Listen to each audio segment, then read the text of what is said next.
Thank you. If you don't mind, Mr. Chair, I want to address some of the statements that were shared during the opposition in my close. I just want to say that this will not kill gang enhancements effectively. That was stated. It will ask prosecutors and law enforcement to do their job. I think that is something that we ask of every single entity and stakeholder when we are looking at policy, to not rely on an arcane racialized tool for shortcuts so that we can be lazy in the courts when due process and civil liberties and rights are so very important. This does not apply to serious and violent offenses. We took that out. CDAA certainly never came to the author to talk about any of the concerns so that we could help them understand the language in the bill. They mentioned that this would be costly. 97% of these cases actually plea out, and so it would not be costly. And yet it is still really important to bifurcate out. You can try on two instances. You can charge for the crime and try that or plea it out and then go back if there's an allegation, a gang allegation. But interlinking them is not helpful, and it has gotten us to the statistics that we have now.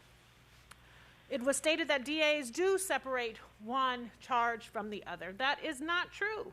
You go into court and you say, this person shot someone. This person stole someone, and the jury says, prove it, show me the evidence.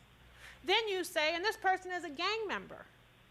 And because we have watched Training Day and Colors and Menace to Society and The Wire, it triggers all of our fears. We say, ooh, bad, because I don't like gangs. And they know they do that.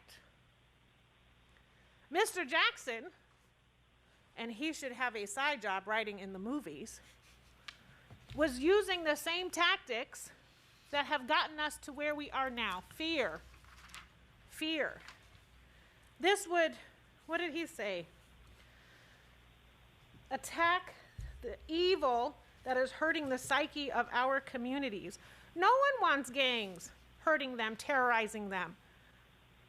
But this does say you have to prove that someone is in a gang, and not just because they wear a certain color.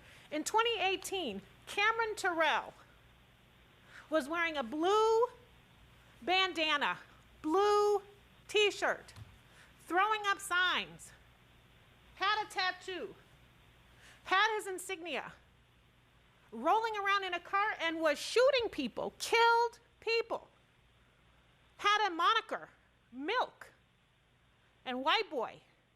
He was in a gang, a Crip. But you know what? Gang allegation not levied on him. He was white from Palos Verdes. He said, I was just doing a documentary, wanted to see what it was like in the life. Raymond happened to be in a gang. The average gang member gets in at 15, gets out at 24. But because of our laws, you are never allowed to not be in a gang if you're in a gang. And to Lucero's point, we make you apply to be on the registry every year. When you are not in the gang anymore. Raymond was in a gang, stole from this convenience store a tall can of beer and some milk. He did not steal that because he was a gang member. He wasn't stealing it at the behest of the gang.